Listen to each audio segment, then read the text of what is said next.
Hello, cultural resetters. Welcome back to another artist interview. It's me, Shay. What's up?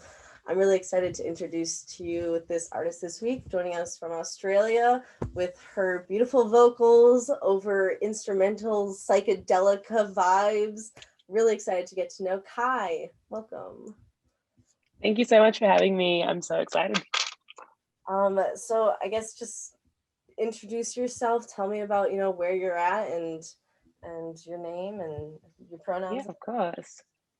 So my name is Kai. I identify as she/her. I'm an artist from Melbourne, Australia, originally born in Zimbabwe, raised in London, and yeah, I've been based in Melbourne now for the last 10 years. 10 years, nice. Yeah. When did you, so you went through, lives in a lot of places, but when did you get your creative start? I've probably been singing since I was like 2 or 3. My parents love to joke that I sang before I talked. So was always singing, but probably didn't really start delving into being creative until I was like 8 or 9. Just started getting engaged with it at school, had some really great teachers who were super encouraging and were like, hey, you can sing, like we should get you to do more stuff. So yeah, mostly started when I was living in the UK and when I was quite a bit younger. And yeah, it's been sort of since then that I've started my musical journey. And then, as I grew older, I started writing songs and becoming a songwriter. And I've probably been in the industry now and writing music professionally for the last 6 years. All right. So when did you Yeah. start writing and recording your own music? So I started probably when I was about 16. So still in high school, sort of my last 2 years of high school. I kind of had no intention of doing music at all in high school, just because I didn't really know what was available to me. So I wasn't focused on it at all, but started to write, started to meet other people who wrote their own music and recorded music. So started from there. Yeah, I wrote my first kind of bunch of songs that I ended up releasing later on at about, 15, 16. That's awesome. Was it just you at first, just you and a laptop and an instrument putting it together? It was me and like this little Casio keyboard that my school let me borrow, and I didn't know how to play keys, but I was like, oh, I could totally teach myself. So it was me, Casio keyboard, and like voice note recorder for ages, for like maybe like a year. And then yeah, I switched over to me trying to figure out how to use like Logic and Pro Tools, and just sitting there tinkering away. So it was me for a while. And then I met a great producer maybe a couple years after that and started working with him. Are you still working with the same producer? No, I'm not. My sound has evolved and changed so much since then. So I've worked with so many more people since then. But it was more of like an acoustic sort of, yeah, very like indie kind of sound, indie pop. Mm-hmm. Yeah, so acoustic pop kind of vibe. So yeah, started working with him, and that was very instrumental because it was a lot of bringing live instrumentation and live musicians to come and record things. So the sound has definitely shifted since then. So yeah. Well, you're constantly evolving. That's what I love about art is, you're just like building and building and being like, what can I do more of? What can I do better? What do I want to try out that I've never tried before? Yeah, exactly. You had is this your first music video for Sometimes that came out? Yeah, it is my very first video. So it's been so exciting, and like being on set was so exciting and nerve-wracking. But yeah, it's kind of amazing to have like a piece of visual go along with my audio for the first time ever. Yeah, I really liked it. How much of a hand did you have in like the visual creativity of it? So the person who directed it, Sanjay, he is an amazing, amazing director. So what I kind of did was I had my idea that I had on the side, and then I sent him the song and I said, hey, let me know what your ideas are, and then we'll bring them together and kind of see where we land. And we both landed on this idea of destruction, like being in like a really beautiful setting and then incorporating this big sort of destruction scene.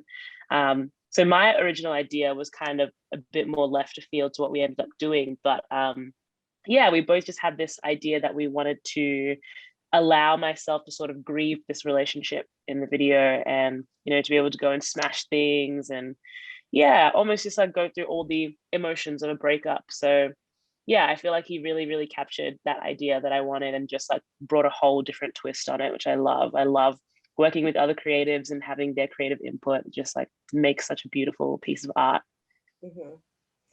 I kind of want to ask, were you experiencing the emotions of a breakup, and so it was just like easy to get into and be like, smash this up? Because that's great therapy.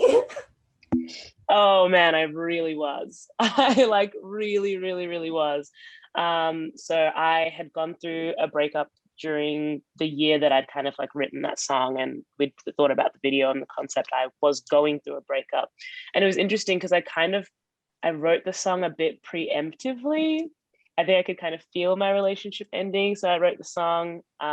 Within a few months, that relationship was over, and yeah, it was just the most therapeutic thing to just be able to just like break everything. But it's also a little bit about like the pandemic itself. I was kind of set out to do like 8 or 9 months of touring last year, and I was really, really excited. And then, all the borders closed and everything kind of changed maybe a week before I was meant to leave and come to the States. And it was just heartbreaking. And it was just this feeling of I don't have control over the situation. I can't seem to like fix everything. So there was that feeling of frustration as well. The song was like really written about too. So when we finally got to film, we'd been trying to film the video for months. It took us like 8 months to finally film the video from, conception to actually filming. So by the time we got there, I had so much pent up frustration from this breakup and being in lockdown in Melbourne for months and months and months, and just like, ready to let it out. So I definitely got to channel a lot of everything I'd been feeling over that year into that video. Yeah, it's a culmination, I would say. Yeah. So your last tour was canceled, but you have Gold Tour right now, right? Yeah. How's that going? How's been getting back into the live aspect of things? It's been so amazing. So the last tours I was meant to be on was actually in the capacity as like a backing vocalist, which was amazing. I did that for a few years and got to play with some amazing artists and amazing bands. So this is kind of my first tour where it's really just me. And I'm getting to headline, and so it's been amazing to get back into the live aspect, but also amazing to debut and like really get to be myself for the first time as a performer. So we did our first show in Melbourne a couple weeks ago now, and it was just the most insane feeling. I don't think I've ever felt like that on stage or ever performed like that on stage. It was just this moment of, finally getting to do it. It was just, release, an absolute release. So yeah, I'm looking forward to the next ones. Fingers crossed, because the COVID situation is kind of picking back up here again. So we're not really sure if we'll get to do all of those dates right away. But we take it as it comes, and I'm enjoying it so much as I get to do it. So yeah, it's been an amazing tour so far. That's really awesome. I know it's probably really exciting to be getting back out there and actually like being able to feed off of a crowd when you're playing. That's a lot of fun. Oh, seeing everyone's faces is it's so cool. We did so much stuff virtually last year. So seeing everyone's faces in the crowd was like the best feeling in the world. So much energy. How I guess who how are you able to like bring together this tour? Like it takes you and a team, right? So what is your team like? How is that dynamic? Ah, everyone always says that they have the best team in the world, but I actually do. So I have a great management team, which is like made up of like 5 people. And they all kind of take on different roles in the team. And then I have an amazing booking agent as well, who's like, he started everything up by himself, and like he's an LGBTQ identifying person, and like he's gone through his own struggles in this country as well to get himself forward. So it's been amazing working with him, and having to, it kind of feels like we're, I don't know, breaking down boundaries together. So it's kind of cool to just work with a team that, really understands me. And we've just been pushing so hard for the last, year and a half, especially through COVID. And the best thing about them has just been like their optimism through everything. They're like, it's fine. Like this might be canceled, but we're going to move it to this day. We're going to try again. We're just going to keep going. And they've just kept me super, super motivated. So it does take a whole village, but they have been amazing. That is amazing to hear. I'm so happy for you. Having a strong team is vital, definitely. To make things like that, like tours happen, it takes a village, like you said. Mm. We like to celebrate, we celebrate you as a creative for what you're doing in the industry. But I was wondering if there is anybody that you celebrate for their role in kind of resetting the music industry, or like has made any kind of an impact on you. There are so many people, like so many, especially here in Melbourne at the moment. A few of them off the top of my head would be someone like Tando. So Tando is another Zimbabwean-born singer, and she's been in Australia for a long, long time and making music here for a long time. And it's artists like her who have paved the way forward for me to be able to do what I do. And, artists like TK Maidza and Sampa the Great, they just honestly just forced their way through this industry, because Australia is still really, really behind in terms of, inclusion. And it's a real struggle. It's a real push to sort of get yourself out of this space where you're really pigeonholed, because most spaces in Australia are white spaces, especially in the music industry. So artists like Sampa and TK and Tando have really pushed that boundary, and have just been like, well, I'm not going to allow them to put me into one box, and I'm going to branch out into these areas and work within these spaces and reclaim some of these spaces. So it's been amazing having them go before me. And, it's easier for me now to walk into those spaces. It's easier for me to make music as a pop artist because of the things that they did to push those boundaries. So yeah, I'm super grateful for them. I'm also super grateful for their mentorship as well. It's been like super hands-on. Yeah, it's been an amazing relationship with those artists that I always looked up to when I was in high school, and then like getting out of high school and getting into music and actually kind of have them take me under their wing has been really, really cool. But yeah, I really look up to those women a lot. Yes, those are true cultural resetters. Oh my god, like to a T. That's awesome. And also you've collabed with them on music before, right? And on Yeah, Gold. I have. Yeah, Gold was with Sampa, which was such an incredible moment, because I mean, it's been, 2-3 years of being mentored by her, and I got to sing backing vocals for her for about a year and a half as well, before COVID kind of kicked in. So yeah, it was such an amazing sort of full circle moment of like, oh, now I'm kind of doing my own thing, and I get to celebrate that with the people that brought me up. So yeah, it was amazing. That element of collaboration is really just so wholesome and supportive in the music industry. Like we need more of that all the time, because when you bring together Mm, different creative minds and you're on the same page, like you get into this space where it's just like, this is magic, this is magic. yeah. It really is. It really is. And it felt so magical, and it felt like really natural. And Sampa and I were talking about it the other day, and we're just like, how did this kind of come together? And we're like, oh, I don't know. It kind of just happened. It just felt like the next natural step in our relationship and our friendship. So yeah, just happened so naturally. So I have a question for you, kind of like as a reflective question. I don't know, but you've had these mentors who have pushed through the industry, like you said, almost before you, so that you would have like a hole to step through into the industry. But there must have been a lot of pushback, and I'm wondering what that pushback was like specifically in Mm, Australia or elsewhere. Um, mm. what have you There, experienced pushback? so much pushback, and you know what, there's still such a long way to go here. And it's just like, for me specifically, I would say that I've never really made music that Australians expect Black people to make.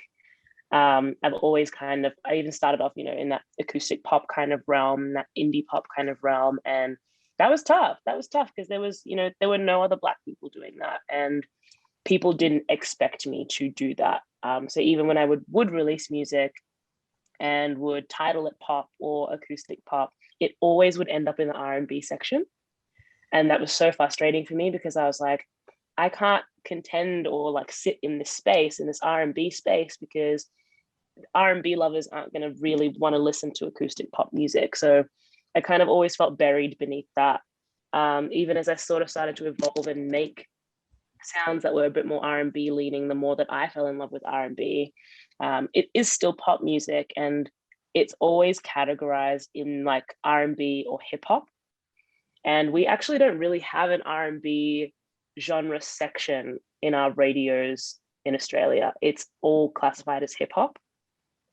So even making something that is an R&B song, it's just like, it doesn't quite sit right, because it's like all this hip hop, all this amazing hip hop stuff, and then like me just singing somewhere in the middle there. And it's like, we need to be able to broaden the genre and not just call it hip hop because it's Black, like we need to be able to talk about it being R&B or R&B pop or soul or just pop.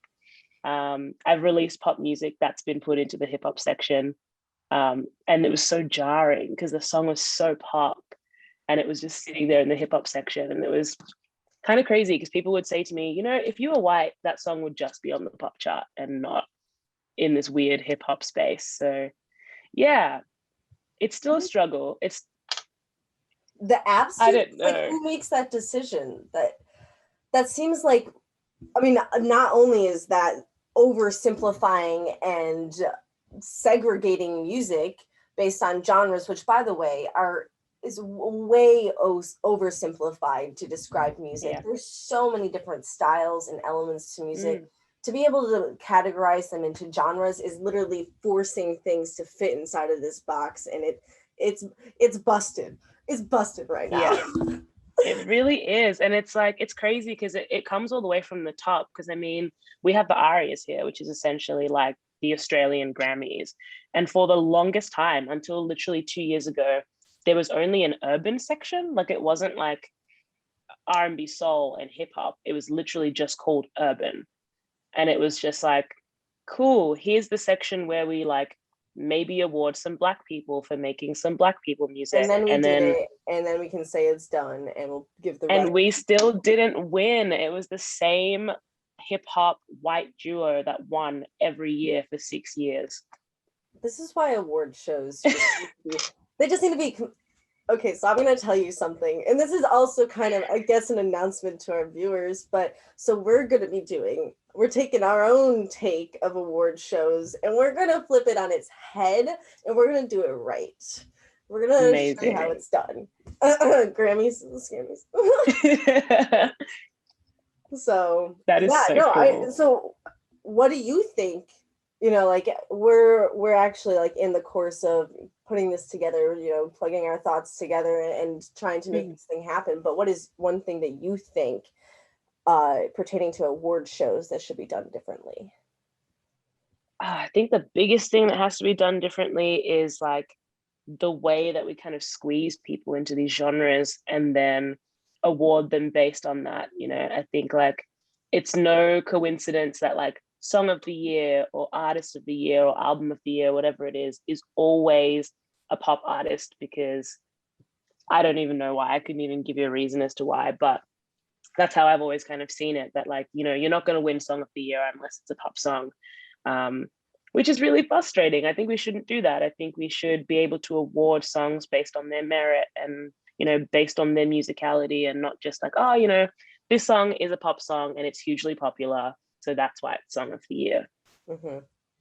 I think that super sucks. Yeah, because then we just get, I don't know, earworm music that gets stuck in your head, and that's why it's popular. No, there is a lot of, no shame. There's a lot of good music too, but there's a lot of amazing pop music. I'm not, but so, what do you have coming next? Like, are you still developing? You said that your music is evolving and kind of started in more of this acoustic folky, but are you still like, testing out some new things right now? Definitely. So the next song I actually have coming out is so different from the last song I've put out. And it's like way more pop, electronic, kind of funky. And I've collaborated with someone, his name's Touch Sensitive. He's an amazing producer from here. And yeah, his sound is so different from mine. And we've kind of really brought those two sounds together. And I don't think people are expecting me to make something that sounds like that. And it's all on one EP. So it's going to be really, really interesting to put that out, as well as the whole EP, because there's also another song on there that's like almost like rock leaning. Like it's really, really interesting. We've kind of just played with all the sounds that I really love and all the sounds that really resonate with me and put it onto one project. So that's kind of what's next for me, just putting out this EP of 5 or 6 songs that sound totally different from each other.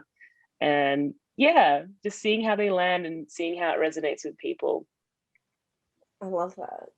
I love rock. I love the neo rock, the new age rock that's happening right Yeah, now. This like punk rock that's coming through. I'm all for it. I'm very it's so excited. cool. It's so much fun to rock out, and I think that, we kind of are experiencing that phase where rock was born, which is just like we are breaking out, like we are out and we are ourselves because we've been locked up, and we just want to Yep, get all of our emo emotions out because we have so much that we need to catch up on. exactly. I'm loving that Willow Smith song, Transparent Soul. That was the exact song that Yeah.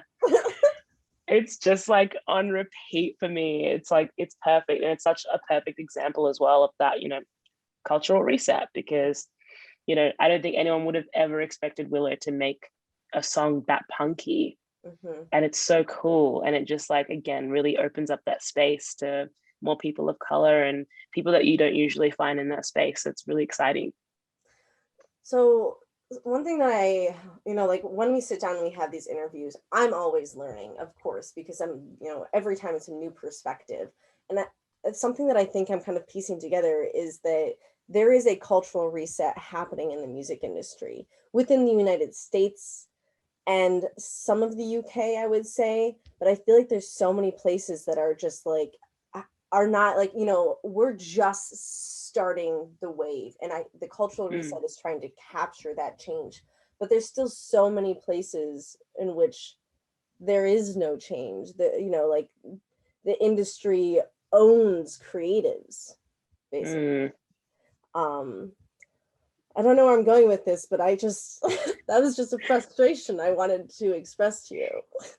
Yeah, no, it's definitely true, and I think even within the spaces that are changing, there's still the very stubborn things that just don't seem to be moving. And I think like that's so frustrating.